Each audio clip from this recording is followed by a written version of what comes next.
Hey everybody, welcome to the WPC Plus. We're here to talk about some overvalued hitters comparing the recent ATC projections with ADP. I'm Pierre, he's Nick. Let's give you our top 5 hitters that we think might not be worth the price based on projections. And we're going to start with your boy, your new boy, newest Cardinal, that is Nolan Arenado. So the move has been made. He is not in Coors Field anymore. I mean, obviously he's worthless now, isn't it? I mean, there's no way you draft Write him him. off. I mean, yeah, he's just another guy now.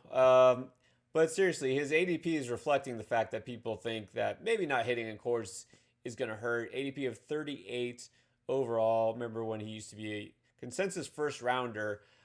Yeah. We know it's obviously going to affect him, but how much do you think he's being maybe disrespected a little too much? Uh, I putting my bias aside that, I'm very happy that St. Louis actually did something to upgrade their offense. Hopefully, Arenado does not catch the slap hitter disease that Paul Goldsmith caught whenever he came to town. So I'm very excited for the Cardinals in that regard. They got Arenado. From a fantasy aspect, uh, leaving cores is never good. Like, let's keep this one. You can keep this one kind of simple.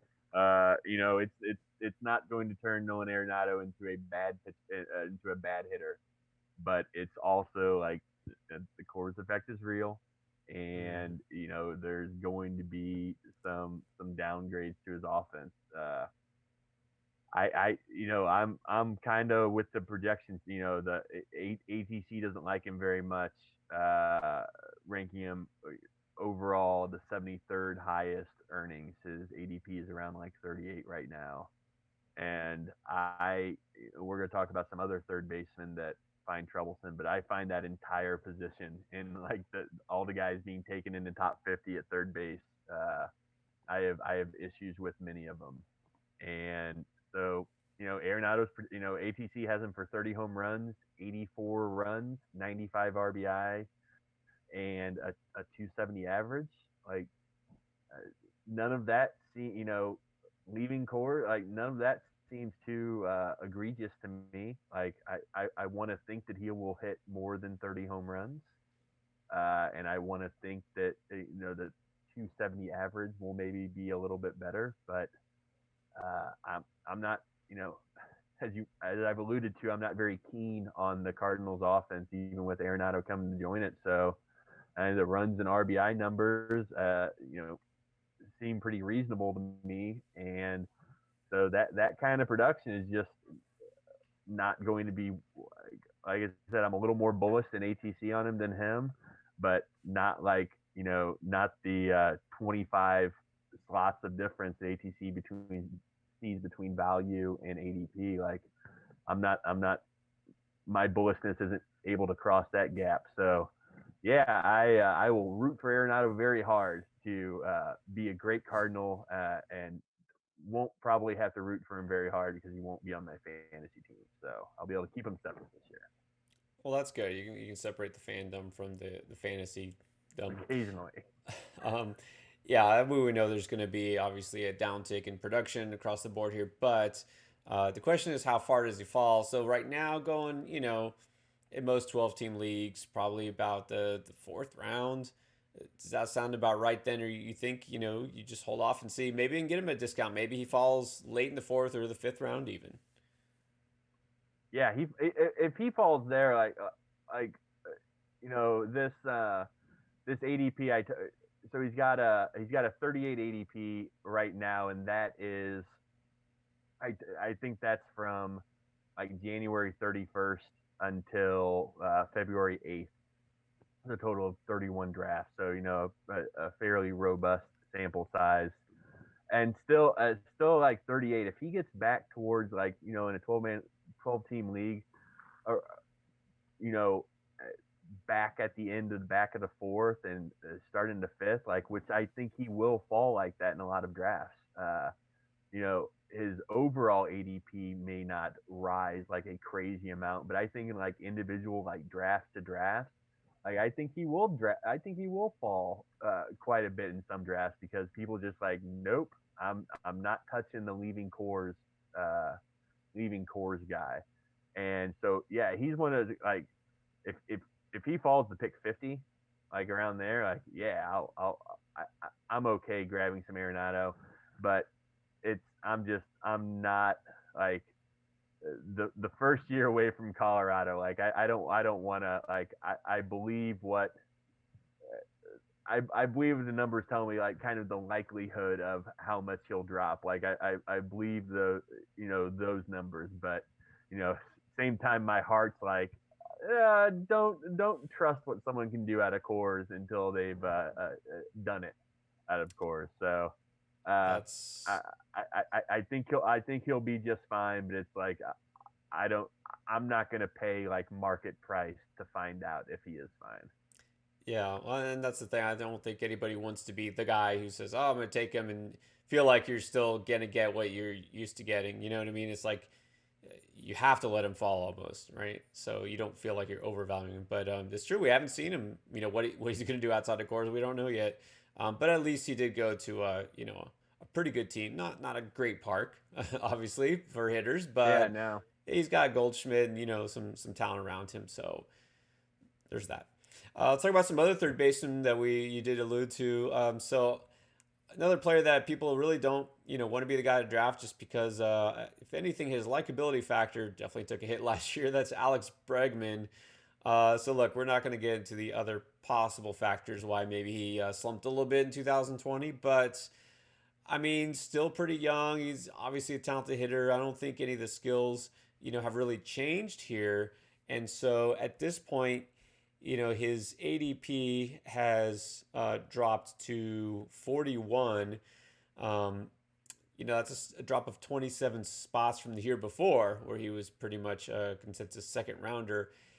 ATC is valuing him as the, was it, 52nd hitter. Um, the circumstances in Houston, I mean, Springer is gone. We feel like this team just kind of in general is kind of on the decline, right? Altuve, we don't know what he's going to do. Um, I feel like in some sense, he's being penalized for the team context also, besides the other stuff too. But do you feel like maybe he's being also unfairly penalized in terms of, draft position here? No, I don't think it is that unfair. Like you mentioned, I think there's the fact that Houston is not the perennial juggernaut that we took them to be for a few years. Obviously, their front office got shaken up last year after widespread scandal, and the the hitter that a lot of us like the most as far as being like good year in and year out, George Springer is gone, and now you're left with like an aging Jose Altuve and Carlos Correa that I don't think has ever been quite as good as kind of the hype has led you to believe, and Alex Bredman, who apparently isn't nearly as good when he doesn't know when a fastball is coming, allegedly. Uh, so it's like I don't like the lineup. I looking at Bregman's exit velocities, like there are are big scary red flags uh, in a lot of his upper end exit velocities, and not just this year. Like going back to like he's kind of seen a couple year decline in a couple of different categories. His barrel rate uh, was 8.3% in 2018, 5.4% in 2019, 4% in 2020. His uh, his average exit velocity on fly balls 92.4 miles per hour 2018, 91.3 in 2019, 88.8 in 2020. Uh, his percent of balls hitting the air over 100 miles per hour, once again, 3 year decline. 29.5% in 2018, 23.5% in 2019, 20% in 2020. And you can like I can keep going on the exit velocity stuff. So like he's seeing dips in in each of these little subcategories. He peaked in 2018, went down in 2019, went further down in 2020. Life's a lot harder when I hate to make it that simple, but it's also fun to make the joke. It's life's a lot harder as a baseball player when you don't know when a fastball's coming. And some very smart people did a lot of breakdowns into which hitters kind of saw the bigger discrepancies kind of before and after sign stealing, and Bregman was one of them that saw like the biggest dips between the two. So I'm like 2020 was just more of the same as far as I'm concerned, and I am not buying in at that draft price even a little. Let's talk about another guy that is a third baseman, and I did speak with Ariel quite a bit about this last week. But I want to get your thoughts on Juan Mankata because, I mean, just the changes we saw from 2019 to 2020. The average spiked, but as you pointed out, due to almost historically great BABIP, over 400, I think it was. And we saw the opposite last year. But then again, last year you had to factor in the COVID. And, we have no idea what effect it had on every player. But this is a player that he came out and said publicly, yeah, it did affect me physically, sapped me of my energy. I just didn't feel like the same in reaction time. And so, how much do you counter that, weigh that the fact that maybe COVID had an effect on him versus maybe he still is never going to be the guy that he looked like he was in 2019, especially batting average wise. We know the power is real. We know the lineup is amazingly good. So that's not going away. But where does his true value lie? Man, yeah, this is a tricky one because I want like he's one of the guys that came he got COVID before the season started, and I don't think he missed. I think he was recovered by the time the season actually started. But he came out and said in a couple of different interviews during the season, like it has really affected me. Like some people, Freddie Freeman recovered just fine. Juan Mankata apparently really struggles, so I'm willing to give him like a lot of slack on that, but you kind of have to because everything else looks so bad that like if you're gonna believe in Juan Mankata, you kind of have to be like it was the COVID because he his like you mentioned like he's always been able to hit the ball really hard and his exit velocities took a nosedive in 2020, like more than a little significantly. Looking at percentiles, like his barrel rate went from the 83rd percentile to the 40th percentile. His max exit velocity went from the 94th to the 54th. His average exit velocity on fly balls, 76th percentile in 2019, 33rd in 2020, and finally, percent of balls hit over 100 miles per hour in the air, 80th percentile to 29th percentile. And once again, you can go down the line on those different exit, like hardest 5% hit, hardest top 20% hit. Like he saw massive decreases between 2019 and 2020. So like it's hard to not take the guy at his word when he's like, my body felt horrible all year. I didn't have any strength, and then you match it with just in the dumps exit velocities. Like okay, you can connect those dots and be like, okay, it took a lot out of him. I can excuse that. But the draft price is still high. It's still it's still an 85 80 top 80 ADP, and it's too many questions for me for top 100 guys. Like I want a little more stability and like about at least have some reasonable answers to the questions I have about the dip in performance, and I just don't have that with Mankata. Like my favorite thing about him is that he plays on what I think will be one of the better offenses. Yeah, and that's the thing. It is true that you're not getting a discount here, and that's why he's considered as being overvalued. Not that just the projections are pretty low, but yeah, going within the top 100 right now, ATC has him projected as a 144th overall player. Look, I don't think the average is going to get to 300 or anything close to that. Right now, he's projected at 259. That's fine, but I really think that the power numbers there are low because, like you said, we pretty much have to excuse most, if not all, of last year's numbers. He could legitimately get to 30 plus home runs. And in that offense, absolutely, he's going to surpass his RBI projection. So, I feel better about him if you get closer to pick 100. But again, third base is at least deep enough that you can wait. I'm okay, taking a guy like him. I'd rather take him than a guy like Chris Bryant. We've seen the peripherals kind of drop year after year, and the team context is a lot worse. All right, and then what about Francisco Lindor? I mean, it's not a big drop here, right? How can we call him overvalued? He's still one of the top shortstops, one of the top players in the game. Considered overvalued, and I wonder if this has to do with moving to the National League. I mean, how can Lindor possibly be considered overvalued, and do you agree? You know, I I think the big change on Lindor as far as uh, what's drag. I don't, and I think the big change on the projection as well as kind of my kind of overall issues with him is that I don't think he's the. I think we've seen the best of him in the power department. I don't think you can count on 30, 35 plus home runs like he had for a couple of years, and I think that's reflected in ATC's projection for 28 home runs, and he gives you lots of production in all five categories, but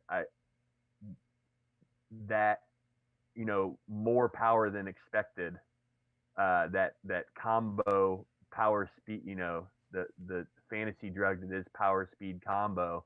That's what when Lindor was at his peak and why we were drafting him in the first round is because more 15, 20 stolen bases and more than 35 home runs.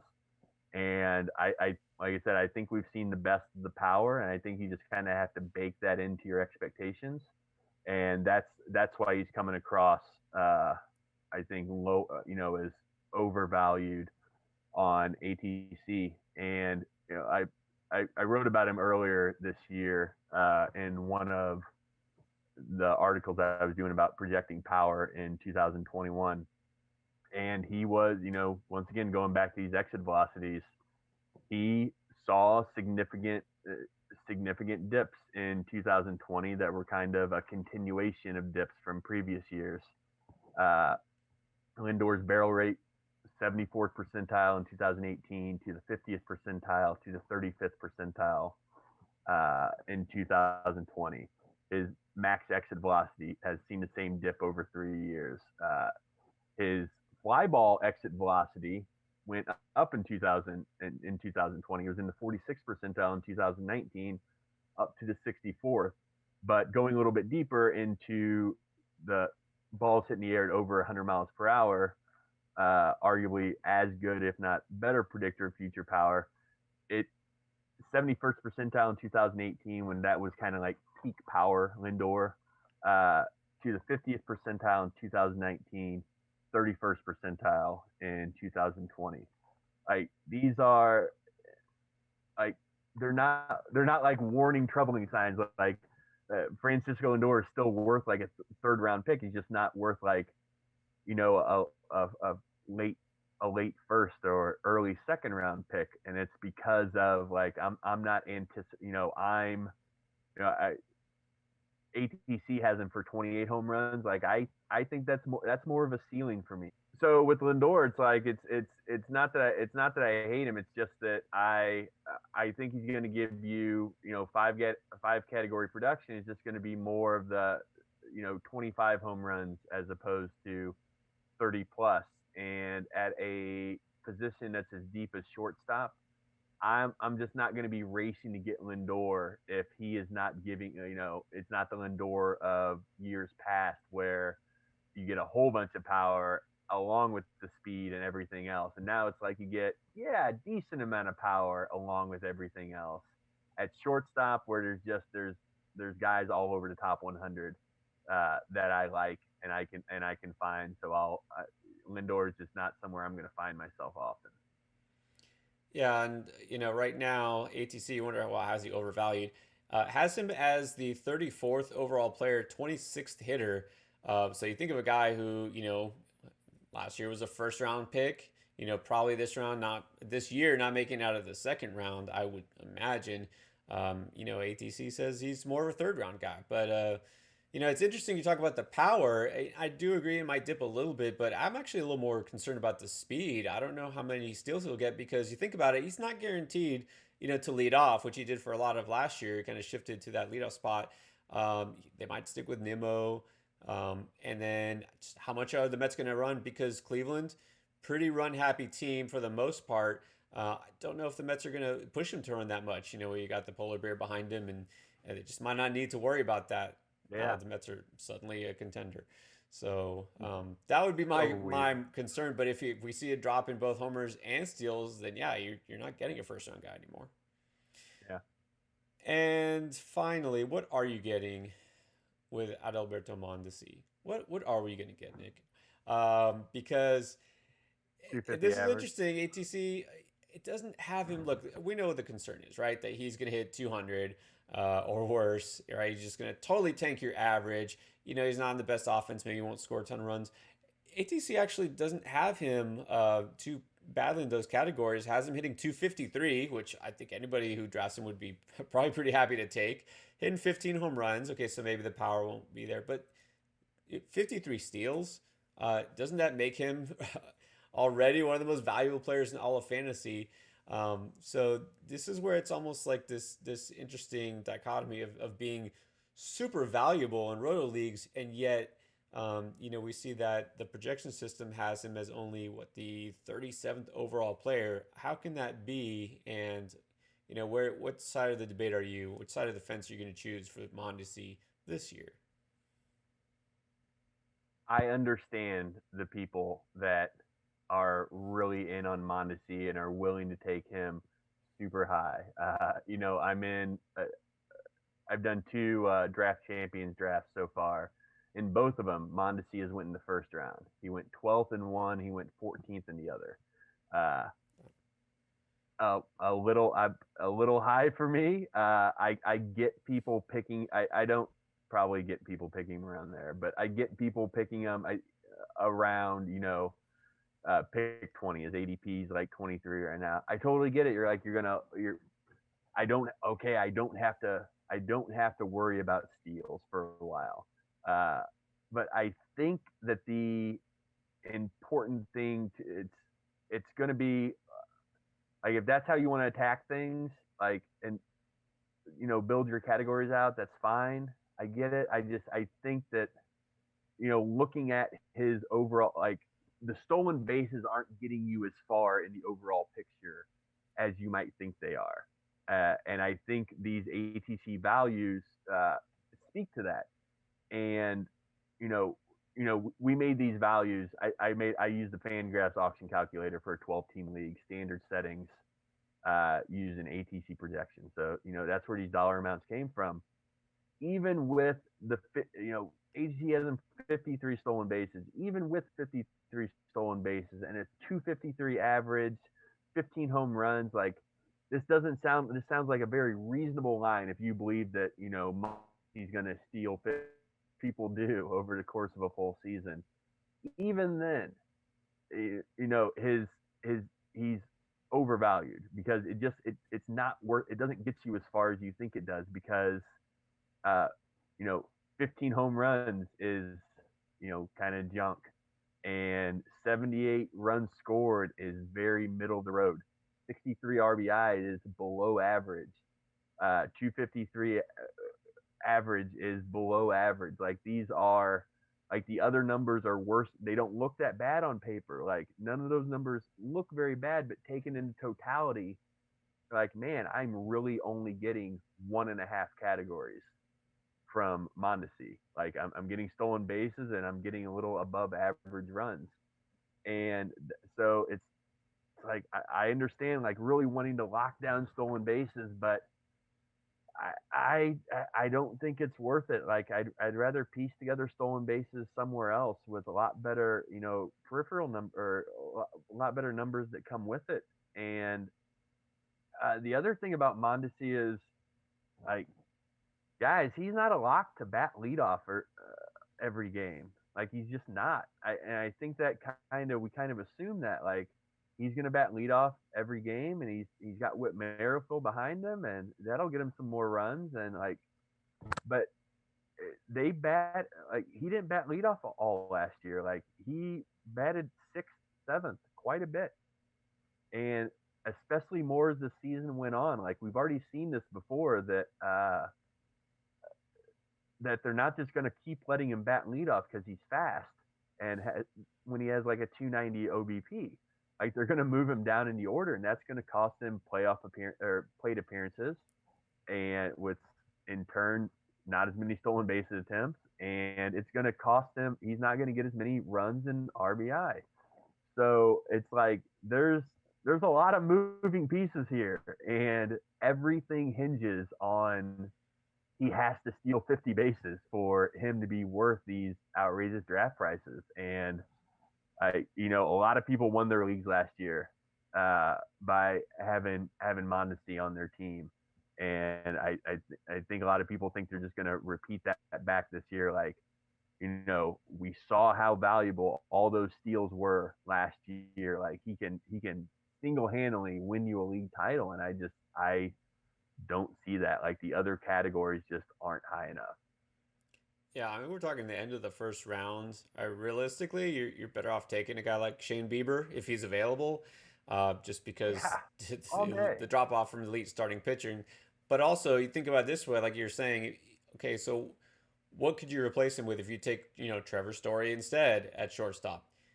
He's not going to steal 50 bases, but he'll get 20 plus, probably, plus a lot more home runs. What would you have gotten instead? If you have Mondesi plus whoever you take next, take Trevor Story combined with player X that you would take next. The totality of those stats, like you said, is going to be greater just because, the drop off in those other four categories. So, yeah, look, you're overpaying for steals. If Mondesi was above average in a couple categories, then that'd be one thing. But he's below average. Like, if he hits 20 home runs and has 75 RBIs, then yeah, like, the value is going to shoot way up. But like, the other categories are just, he is below average on most of the rest of them, and you combine that with not a locked in leadoff spot, and it's just like last year's his ADP last year was like, around 50, I think. That, yeah, it was all like I was all about, like, yeah, take me some risky Mondesi for the steals at in the fourth round, but at the end of the first round and in the middle of the early beginning of the second round, no, that it's too risky. It's funny because I feel like last year when he was going around 50, we were talking about him being overvalued. Like, this is a kind of a steep price to pay for the guy, and yeah, here we are. And here we are. All right, he's not the only one. The yearly Mondesi debate. Yeah, he's definitely one of the highest on there in our overvalued list. There are plenty more, but we'll save it for the articles. Hit rotoballer.com and check out all our draft coverage, sleepers, busts, overvalued, undervalued. And of course, if you want those ATC projections in full, we have them on RotoBaller too. All right, don't forget to give us a thumbs up if you like this video and hit subscribe to catch all our videos all draft season long and during the season. All right, thanks for watching.